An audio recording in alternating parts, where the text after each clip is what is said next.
बहनों को आज के इस पत्रकार वार्ता में नमस्कार। नॉर्मली आपने देखा होगा कि हम लोग प्रदेश कार्यालय से लगातार प्रेस कॉन्फ्रेंसेस करते हैं और चंदोलिया जी अपना विषय भी वहां पे रखते हैं। पर प्रदेश ने ये सोचा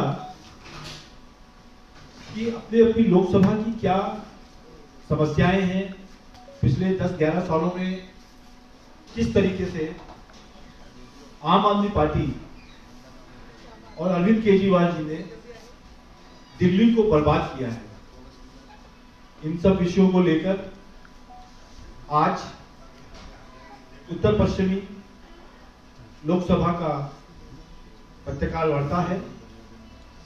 और इस पत्रकार वार्ता को हमारी लोकसभा के सदस्य योगेंद्र चंदोलिया जी लेंगे और आपके समक्ष अपने विचार रखेंगे। उसके बाद प्रश्नोत्तर काल होगा।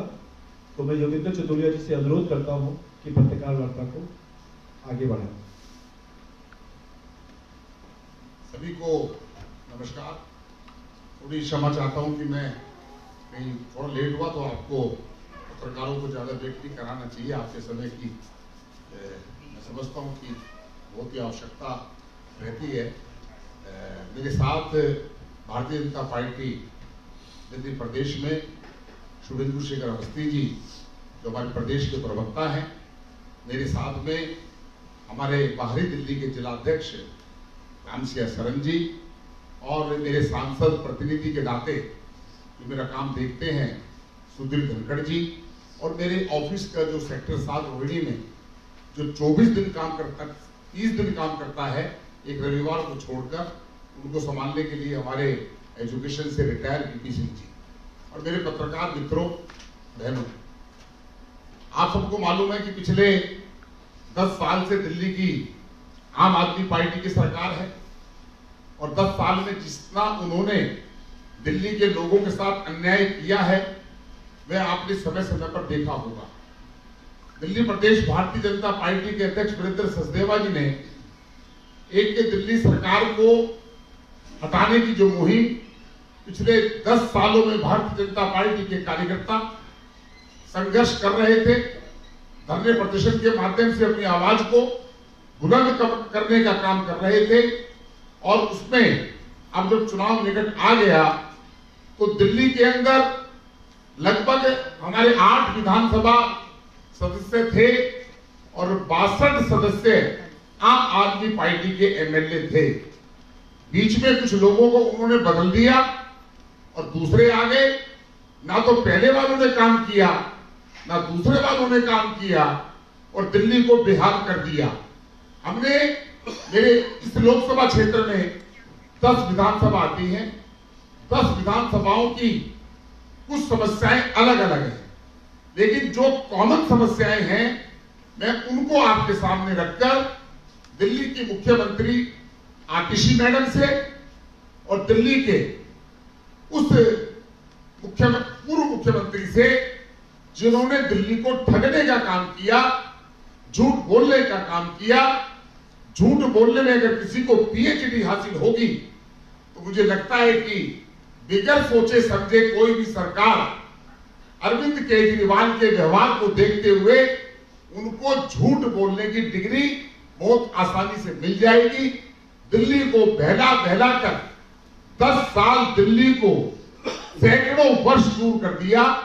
आज दिल्ली की जो स्थिति है, मैं ये जो चार्जशीट हमने 10 विधानसभाओं में पेश की है, मैं एक एक बिंदु आपके सामने अक्षरशः रखने का प्रयास करूंगा। दिल्ली सरकार हुई कंगाल और कंगाल का भी मैं आपको उत्तर बताऊंगा। आप विधायक मालामाल और शीर्ष महल में केजरीवाल। केंद्र सरकार की एक आयुष्मान योजना जिसके अंदर देश के 33 राज्य उस योजना को लागू करते हैं। 5 लाख रुपए का उनका इलाज कराने का बीमा प्रधानमंत्री जी ने दिया, लेकिन दुर्भाग्य है कि दिल्ली की सरकार और मुख्यमंत्री ने हाउस में टेबल पर रखने के बाद उसको इंप्लीमेंट नहीं किया और हजारों लाखों लोगों को उसका फायदा होता क्योंकि दिल्ली के जो स्वास्थ्य मॉडल है, हेल्थ मॉडल की जो बात करते हैं, केजरीवाल साहब के मोहल्ला क्लिनिक में तो जानवर लेटते हैं, वहां पर उनके चित्रों के ऊपर जानवर पेशाब कर देते हैं। नाम मात्र के मोहल्ला क्लिनिक है। एक एक मोहल्ला क्लिनिक में एक फोन नंबर पर सैकड़ों लोगों के टेस्ट करवाकर फ्री के अंदर पैसा बटोरने का काम करते हैं। अस्पतालों की स्थिति यह है कि दिल्ली सरकार के अस्पतालों के अंदर एमआरआई मशीन नहीं है। दिल्ली के अंदर अल्ट्रासाउंड की मशीनें हैं तो खराब पड़ी हैं।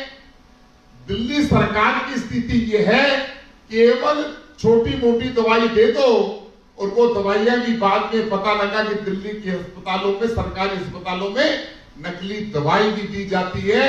ये मैं नहीं कह रहा, ये सीबीआई ने केस दर्ज किया और लोगों की, रोगियों की शिकायत के आधार पर हमारी मांग है कि अगर आपने आयुष्मान योजना लागू की होती तो बहुत दिल्ली के लोगों को उस योजना का लाभ लेकर आपके अंबेडकर और संजय गांधी अस्पताल में नहीं, Apollo, Medanta, BLK, Gangaram, max hospital में इलाज कराते।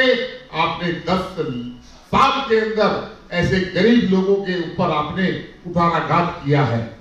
आपको 2015 का मैनिफेस्टो जब मैं पढ़ता हूं तो केजरीवाल साहब ने कहा था कि हम दिल्ली के लोगों के राशन कार्ड बनाएंगे। 10 साल के अंदर एक भी राशन कार्ड नहीं बना। 10 साल के अंदर एक भी व्यक्ति का कार्ड के अंदर नाम नहीं चढ़ा पाए। आपका काम तो केवल राशन कार्ड बनाना है और राशन की दुकानों से राशन बिकवाना है। राशन देने का काम तो देश के प्रधानमंत्री करते हैं। अरविंद केजरीवाल जी उसका भी क्रेडिट लेने का प्रयास करते हैं कि केजरीवाल का राशन, कौन से केजरीवाल का राशन? 80 करोड़ लोगों को देश के प्रधानमंत्री नरेंद्र मोदी जी हैं और इनसे पहले जो देश के प्रधानमंत्री थे, ये सरकारी देश की राष्ट्रीय योजना है, उसको ये दिल्ली में अपना क्रेडिट लेना चाहते हैं क्योंकि झूठों के सरताज जो ठहरे। एक घर के अंदर 15 साल के 2015 के बाद 16 में किसी व्यक्ति के परिवार के अंदर बेटे की शादी हो गई तो उसकी पत्नी का नाम राशन कार्ड के अंदर नहीं है और अगर उसके बच्चा पैदा हो गया तो उस बच्चे का नाम राशन कार्ड के अंदर नहीं है। तो 10 किलो जो मोदी जी मुफ्त में राशन देते हैं वो केजरीवाल के कारण 10 किलो उनका जो राशन में नाम दर्ज न होने के कारण उनको 10 किलो गेहूं नहीं मिलता। यह मेरा आरोप है। गंदे पानी की बात करें, दिल्ली जल बोर्ड जिस समय कांग्रेस शासन में थी 700 करोड़ रुपए का प्रॉफिट था। आज 10 साल के अंदर दिल्ली की सरकार ने 73,000 करोड़ का दिल्ली जल बोर्ड में घोटाला किया है। 50,000 करोड़ रुपया दिल्ली की सरकार ने उनको लोन दिया है और 73,000 करोड़ के घोटाले के होने के बावजूद, इतना पैसा होने के बावजूद दिल्ली की सरकार लोगों के घरों में नल से जल देने में सफल नहीं हो पाई। 85% लोगों को दिल्ली के जमीन का पानी पीना पड़ता है और उससे ज्यादा टैंकर माफियाओं के सरगना बने हुए हैं। टैंकर माफियाओं के, आम आदमी पार्टी के लोग टैंकर माफियाओं के सरगनाएं चलाते हैं। कल देश के प्रधानमंत्री ने मंच से कहा कि ये सरकार टैंकर माफियाओं की सरकार है। ये प्रधानमंत्री जी ने ऐसे नहीं कहा, ये अरविंद केजरीवाल जी ने भी कहा था जब अरविंद केजरीवाल जी सत्ता में आए थे कि दिल्ली में शीला दीक्षित जी के राज में टैंकर व्यवस्था बेहाल है। आज उस सरकार से ज्यादा दिल्ली के अंदर जो है टैंकर की बेहाल स्थिति है। टैंकरों से पानी मिलता नहीं है और भ्रष्टाचार का आलम है। गर्भवती महिलाओं को भारत की सरकार 5,000 रुपए देती है, उसको देने में इनकी आनाकानी है। और अगर हम पोल्यूशन की बात करें, 10 साल के अंदर दिल्ली का एयर क्वालिटी इंडेक्स की जो स्थिति है, मीटर में 500 आता है। जैसे थर्मामीटर में अगर 105 तक बुखार माना जाता है, अगर किसी को 108 हो जाए तो उसकी बुखार सिरे में चढ़ जाता है। इनके मीटर के अंदर 500 नंबर आने के बाद 1200 एयर क्वालिटी इंडेक्स हो गया। लोग जो सांस ले रहे हैं, मरने के लिए तैयार हो रहे हैं, लेकिन उसके बाद भी झूठी घोषणाएं करने का काम किया। 3 तरह का पोल्यूशन है, साउंड पोल्यूशन, एयर पोल्यूशन और उसके अलावा जो पोल्यूशन दिल्ली की सड़कों की जो हालत है, जब गाड़ियां चलती हैं तो पोल्यूशन फैलाती हैं। आपके पास 10 साल में आप इसको पोल्यूशन के कोई समाधान नहीं कर पाए। बरसाती नालों की सफाई आपने नहीं की। आप कहते थे कि दिल्ली नगर निगम मुझे दे दो, मैं दिल्ली नगर निगम के अंदर झाड़ू लेकर दिल्ली को साफ कर दूंगा। 3 साल के आसपास आपके पास दिल्ली नगर निगम है, आज बरसाती नालियां साफ नहीं होती, दिल्ली से कूड़ा उठता नहीं है। और उसके अलावा तो आपने बहुत लंबा चौड़ा वायदा किया था, जो कूड़े के पहाड़ जिसको आप कह रहे थे कि मैं 1 साल में पहाड़ खत्म कर दूंगा। मैं पूछना चाहता हूं आतिशी मैडम से, केजरीवाल साहब से, आ जाइए मेरे भरसवा, मेरे पार्लियामेंट क्षेत्र के अंदर कितना आपने कूड़े के पहाड़ को हटाया। मैं अभी 2 दिन पहले हम गडकरी साहब से मिले थे और गडकरी साहब ने हमें कहा है कि डंडे की चोट पर कह दो 1 साल के अंदर चाहे बेशक कॉर्पोरेशन के अंदर उनकी सरकार होगी, यहाँ का निकलने वाला कूड़े को सेग्रीगेशन करके उसमें जो मटेरियल निकलेगा उसको हमारे नितिन गडकरी जी के जो NHAI मिनिस्ट्री है उसमें सड़कों में उसको इस्तेमाल होगा। उन्होंने किया भी है और उनका कहना है कि गुणवत्ता उससे ज्यादा बढ़ी है। और उनका तो इतना कहना है कि बिटुमन जो इंपोर्ट करते हैं 3 साल बाद हमें बिटुमन खरीदना नहीं पड़ेगा। ऐसी कल्याणकारी योजनाएं देश के प्रधानमंत्री की होती हैं। जल भराव के अंदर जरा से पानी के अंदर दिल्ली तालाब बन जाती है, नहर बन जाती है। केजरीवाल जी ने तो ये कहा था कि दिल्ली को मैं झीलों का शहर बना दूंगा, लेकिन दिल्ली को गंदे पानी का तो 15 मिनट की बारिश नाले साफ न होने के कारण और ठेकेदारों की पेमेंट और यहाँ के MLA माला माल हो गए हैं। लेकिन दिल्ली की जनता बड़ी परेशान है। और बिजली के बिलों की अगर बात करें, मैं आपको बताना चाहता हूं केजरीवाल साहब PPCA 2 बार PPCA उनके जो पेंशन उनको जो कर्मचारियों को देने के लिए आम आदमी के जेब पर डाका डाला जाता है। 2013 के अंदर जब दिल्ली में हमारे केंद्र में पीयूष गोयल जी हमारे मंत्री थे, बिजली मंत्री थे, तो 1.5% का बिजली कंपनियां एक वो लेकर आई थी प्रपोजल। उस प्रपोजल को उन्होंने धड़ाम से फेंक दिया था, बोला बिजली खरीदने का काम आपका है, आपको पूरा टेंडर दिया हुआ है। हमने 1.5% नहीं बढ़ने दिया था। आज दिल्ली में यूनिट के अलावा 50% अधिभार अलग से लगा रखा है। और भारतीय जनता पार्टी के दबाव के कारण और चुनाव के कारण 10 साल तक बिजली कंपनियों से मिलीभगत करके पैसा अपने जेबों में ठूसते रहे। अब भारतीय जनता पार्टी के दबाव में उन्होंने कहा कि हम जो PPCA 50% करेंगे, हमारी मांग है जब हम सत्ता में आएंगे तो इस PPCA को हटाएंगे और लोगों का बिजली का बिल अपने आप ही हम करने की बात करेंगे। हम आपको बताना चाहते हैं, केजरीवाल साहब ने कहा था दिल्ली की ट्रांसपोर्ट व्यवस्था को लेकर कि जब हम दिल्ली में आएंगे तो दिल्ली में 10,000 बसें लेकर आएंगे। आज एक्सपायरी डेट की बसें चल रही है, हर चौराहों पर हरी और लाल बस खड़ी हो जाती है, ड्राइवर बैठ जाता है। आपने दिल्ली के अंदर कोई बसें नहीं खरीदी। मैं धन्यवाद करना चाहता हूं देश के प्रधानमंत्री जी का, उन्होंने 100% इलेक्ट्रिक बसें उन्होंने खरीद कर और दिल्ली को दिए 2000 बसें। उससे दिल्ली के अंदर पोल्यूशन को भी रोकने का काम किया है। इनके पास पोल्यूशन का भी और बस का भी कोई जवाब नहीं है।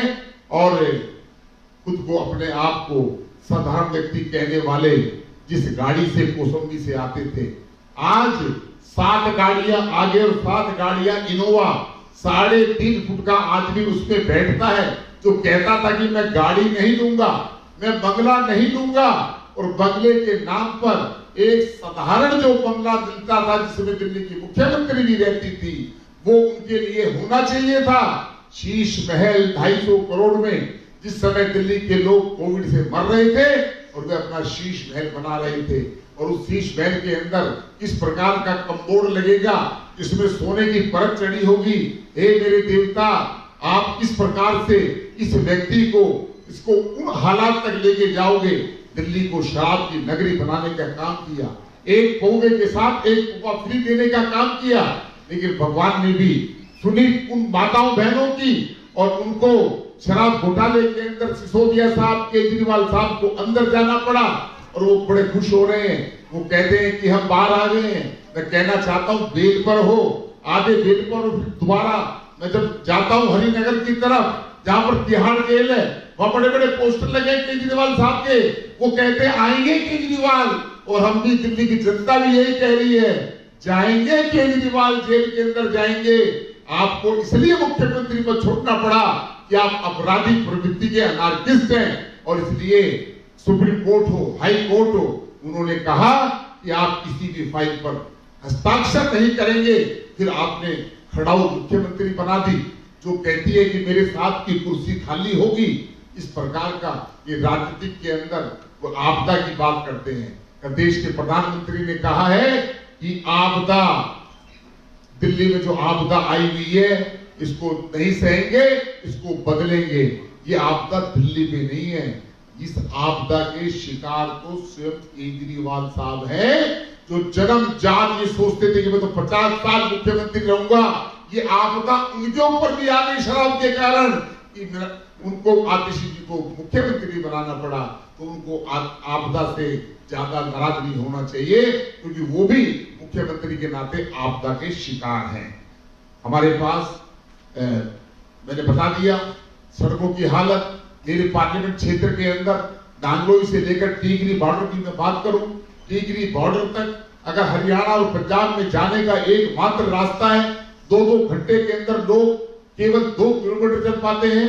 और वहां पर मैंने आज अधिकारियों से पता किया, 10 साल से उनकी सरकार है, 10 साल से आम आदमी पार्टी के एमएलए वहां पर, पहले लाकड़ा साहब अभी हैं और दलाल साहब पहले थे, एक भी व्यक्ति ने उस रोड के बन जाए, वहां के ड्रेनेज सिस्टम बन जाए, उन्होंने प्रयास नहीं किया। मैं एलजी साहब को लेकर आया, एलजी साहब के प्रयासों से परसों ही उसका जो है एस्टिमेट पास होकर वर्क ऑर्डर हुआ है। 1.5 साल लगेगा, 1.5 साल तक अब दिल्ली के लोग अभी तक भुगतेंगे। मैं आपको बताना चाहता हूं, मैंने चुनाव में बहुत सारे वायदे किए थे, मैं उन वायदों को तो आपको आरोप की बात लगा रहा हूं। 3 हमारे रेलवे लाइन के रेलवे फाटक थे, जो किराड़ी 12 सी रेलवे फाटक कहा जाता है, हमारा घेवरा फाटक कहा जाता है। और 10 साल 2015 के अंदर देश के प्रधानमंत्री नरेंद्र मोदी जी ने दोनों रेल फाटक के लिए, एक के लिए 139 करोड़ रुपया कि वो अंडर पास बन जाए, ओवर ब्रिज बन जाए, और घेवरा के लिए 102 करोड़ रुपया दिया। लेकिन दिल्ली सरकार के दोनों एमएलए, जो दिल्ली सरकार के कारण वहां पर लैंड एक्विजिशन होना था, पीडब्ल्यूडी ने करना था, 10 साल से ज्यादा योजना चल नहीं सकती थी, इसलिए केंद्र सरकार ने उसको वापस लिया। मैं आंदोलन करके मैं जाकर हमने धरना दिया, और उसको योजना को भी हम आगामी योजना के अंदर लेकर आएंगे। आज तो केवल आरोप की बात है। इन सब बातों के बाद मैं आपको बताना चाहता हूं, नरेंद्र मोदी जी की सरकार झुग्गियों के लिए बड़ी कृत संकल्प है। भारतीय जनता पार्टी का कार्यकर्ता झुग्गियों में जाकर लोगों को आश्वासन दे रहा है कि आपको जो पीने के पानी के लिए आपको 20 रुपए का मेयूर चेक लेना पड़ता है, और आप 230 दिन के अंदर 600 रुपए का, थोड़ा बड़ा परिवार हो जाए तो 1200 रुपए का पानी। केजरीवाल साहब कहते हैं पानी फ्री मिलता है। झुग्गी बस्ती में रहने वाला सबसे गरीब व्यक्ति होता है, वो 1200 रुपए महीने का पानी पीता है। और हमने इनको वायदा किया है कि आपके घर के अंदर नल से जल देंगे और आपको स्वच्छ जल देंगे, आपकी झुग्गियों की व्यवस्था को करेंगे। और केजरीवाल साहब ने कल एक बात कही है कि भारतीय जनता पार्टी ने लोगों को आशियाना तो दिया है, लेकिन उन्होंने एक बहुत बड़ी संख्या बता दी, 24,000 कुछ की झुग्गियां उजाड़ दी। मैं चुनौती देना चाहता हूं केजरीवाल जी को, चुनौती है, स्वीकार कर लें, मुझे बता दें कि मेरे पार्लियामेंट क्षेत्र में या दिल्ली के किसी भी पार्लियामेंट क्षेत्र के अंदर कोई झुग्गी इसलिए उजाड़ दी गई कि वहां पर भारतीय जनता पार्टी नहीं चाहती। अगर कोई एक आध झुग्गी किसी सरकारी प्रोग्राम के अंदर आ रही होगी, उसको भी शिफ्ट किया होगा। देश के प्रधानमंत्री ने झुग्गी में रहने वाले लोगों को हाई राइज बिल्डिंगों में मकान देकर उन्होंने काम किया है। और जो लोग झुग्गी में रहना चाहते हैं, मैं मेरे पार्लियामेंट क्षेत्र के अंदर मेरी कमिटमेंट है कि भारतीय जनता पार्टी को बदनाम करने का काम है। अगर किसी भी झुग्गी की तरफ दिल्ली की सरकार या नगर निगम देखेगी तो योगेंद्र चंदोलिया बुलडोजर के आगे होगा। मैं मेरे झुग्गी वासियों को निवेदन करना चाहता हूं कि अगर आप झुग्गी में रहना पसंद करेंगे तो वहां पे आपकी अच्छी सुविधाएं देंगे। अगर आप फ्लैट में जाना चाहेंगे तो उसके लिए देश के प्रधानमंत्री नरेंद्र मोदी जी ने 4 करोड़ लोगों को देश में मकान देने का काम किया है। इसके साथ साथ मैं एक बात जो कहना चाहता हूं, बात यह है कि दिल्ली के अंदर 26,000 गेस्ट टीचर हैं। वो गेस्ट टीचर इसलिए बने, दिल्ली के सरकारी स्कूलों में जो केजरीवाल के स्कूल कहे जाते हैं कि DSSB ने उन स्कूलों के अंदर वैकेंसी नहीं निकाली, लोग बच्चे जो है ओवर एज हो गए और उसके बाद उनको गेस्ट टीचर के बहाने उनको नौकरी पर लगाया गया। और 2021 के अंदर दिल्ली के उस समय के शिक्षा मंत्री श्रीमान मनीष सिसोदिया जी ने टीचरों के साथ वायदा किया, मेरे पास वो लेटर है, मैं आपको दिखा सकता हूं कि हम आपकी सैलरी बढ़ाएंगे। मात्र 25,721 रुपए उनको सैलरी मिलती है और जो DSSB से जो टीचर निकल कर आता है उससे टीचर को 80,000 से 1,20,000 रुपए सैलरी मिलती है। हम उनके खिलाफ नहीं है, उन्होंने भी DSSB का एग्जाम दिया है। DSSB एग्जाम लेती नहीं है, पिछले 2 सालों के अंदर उन्होंने एग्जाम कंडक्ट नहीं किए। जब आप एग्जाम कंडक्ट नहीं करोगे तो बच्चे जो है ओवर एज हो जाएंगे, फिर आप उनको गेस्ट टीचर के रूप में लाएंगे। 23,000 टीचरों को 25,721 रुपए देकर आप उन टीचरों के साथ अन्याय कर रहे हैं। उनको शनिवार और रविवार की उनको सैलरी नहीं मिलती, उनको मई और जून की सैलरी नहीं मिलती। जब उन्हीं बच्चों को वो पढ़ाते हैं हमारे परमानेंट टीचर, उन्हीं बच्चों को हमारे गेस्ट टीचर पढ़ाते हैं। तो मैं गेस्ट टीचरों के एक प्रतिनिधि मंडल को मैं लेकर LG साहब से मिला था और एक प्रतिवेदन उन्होंने उनका गेस्ट टीचर एसोसिएशन का कार्यक्रम उन्होंने वहां पर किया था। ये मेरे पास लेटर है जो दिल्ली के उस समय के शिक्षा मंत्री मनीष सिसोदिया ने दिया था और उन्होंने कहा था कि हम टीचरों की सैलरी बढ़ाएंगे। और इस कागज के ऊपर यहाँ पर साइन होने चाहिए थे डायरेक्टर एजुकेशन के, एजुकेशन सेक्रेटरी के, लेकिन मनीष सिसोदिया भी उप मुख्यमंत्री हैं, उनकी भी पावर है, उनकी ताकत है, वो झूठ झुठला नहीं सकते। अगर किसी अधिकारियों को कहा हो कि आप उनकी सैलरी बढ़ा दीजिए तो आप अधिकारियों को दोषी ठहरा सकते हैं। मनीष सिसोदिया साहब 23/12/2021 को आपका लेटर है कि हमने आपकी मांग को ध्यान से सुना है, हम आपकी सैलरी बढ़ाएंगे। ये ऐसे 26,000 परिवार इस प्रकार से नगर निगम के अंदर भी हैं, नगर निगम के अंदर भी उनका पे स्केल कम है। भारतीय जनता पार्टी दिल्ली प्रदेश जब सत्ता में आएगी तो हम इन गेस्ट टीचरों की सैलरी को बढ़ाने का काम करेंगे, इनको टीए देने का काम करेंगे, इनको जो सुविधाएं उनको मिलती है वो देने का काम करेंगे। मैंने दिल्ली के माननीय उपराज्यपाल से गुहार की है, मैं एक प्रतिनिधि मंडल को लेकर गया था और मैं माननीय LG साहब से दोबारा भी मैं कल मुझे जाना है, मैं उनसे आग्रह करूंगा इन परिवारों को बिजली जहां महंगी हो, पीने का पानी लेकर पीना पड़ता हो, कन्वेंस के लिए उनको जाना हो, 25,000 रुपए में क्या उनकी सैलरी में क्या करेंगे क्या नहीं करेंगे। इसलिए आज मेरा ये जो पत्रकार वार्ता है, मेरी 10 लोकसभा विधानसभा की सीटों के ऊपर और भी समस्याएं अलग है। किराड़ी की बात करूं, किराड़ी के अंदर जिस प्रकार से आज भी किराड़ी के अंदर मकानों में पानी भरा हुआ है और मेरे सांसद बनने के बाद किराड़ी की बात करूं तो 11 लोगों की पानी में डूबने से मौत हुई है। ये सरकारी रिकॉर्ड है, थानों में दर्ज है। और एक व्यक्ति को करंट लगने से 2 बच्चों को इसलिए मौत हुई कि वहां के MLA ने कहा कि मैं पानी की निकासी नहीं कर सकता, आप मेरे घर से अपना आधार कार्ड ले जाइए, मोटर ले जाइए। आधार कार्ड लेकर मोटर दी और मोटर देने के बाद उसको करंट लगा, उसकी वहीं मृत्यु हो गई। किराड़ी की दुर्दशा है, रोडों की दुर्दशा है, अनऑथराइज कॉलोनियों के अंदर कोई सफाई व्यवस्था उनके द्वारा नहीं है। सारी की सारी दिल्ली जो कोलैप्स हुई पड़ी है। तो मेरा आरोप है अरविंद केजरीवाल से, आप चुनाव जब आएंगे, मैं लोकसभा चुनाव के अंदर मैं मतदाताओं का धन्यवाद करना चाहता हूं। 10 में से 9 सीटें उन्होंने नरेंद्र मोदी जी को विश्वास व्यक्त करते हुए दी थी और मैं एक रिकॉर्ड मतों से जीता था। और मैं आपको आश्वासन करना चाहता हूं मेरी पार्टी के लोगों को, मेरे क्षेत्र के संसदीय क्षेत्र के लोगों को, कि अभी अकेला मैं जूझ रहा हूं। मुझे 10 हाथ चाहिए, मेरे MLAs चाहिए और उसके बाद दिल्ली की दिशा और दशा को बदलने का काम भारतीय जनता पार्टी की सरकार बनेगी, भारतीय जनता पार्टी का मुख्यमंत्री करेगा। तो दिल्ली की जो 10 साल बेहाल है, उस दिन दिल्ली के अच्छे दिन शुरू होंगे। आपने मेरी बात को ध्यान से सुना, आप सभी का बहुत बहुत पत्रकार मित्रों का धन्यवाद। उसका मतलब वो नकारा है, फेलियर है, और इसके भरोसे अगर दिल्ली दे दी गई तो ये वही काम करेंगे, तीसरी बार अहंकारी हो जाएंगे।